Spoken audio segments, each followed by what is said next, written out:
Hi everybody, we're going to do some dividing by 10. I've set out my columns, tens, ones, tenths and hundredths, and I put my decimal points in. Remember, our decimal points don't move.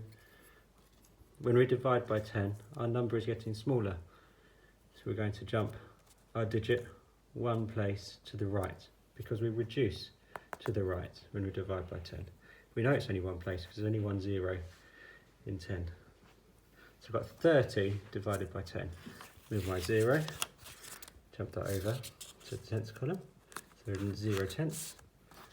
And 3 tens, I'm going to jump that over to the ones column. Now I have 3 ones.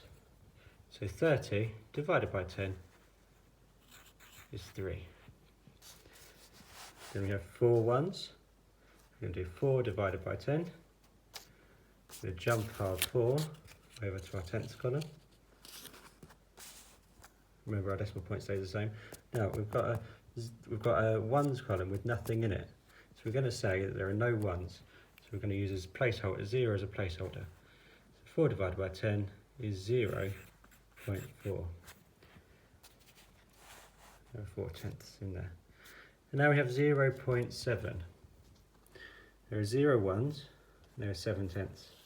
I'm going to move my 7 over to the hundredths column. I'm going to move my 0 over to the tenths column.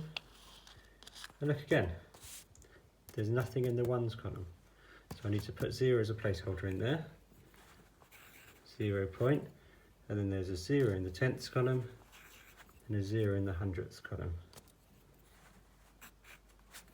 So 0.7 divided by 10 is 0.07. If you times these numbers, you find that there are 10 lots of 3 in 30, 10 lots of 0.4 in 4, and 10 lots of 0.07 in 0.7.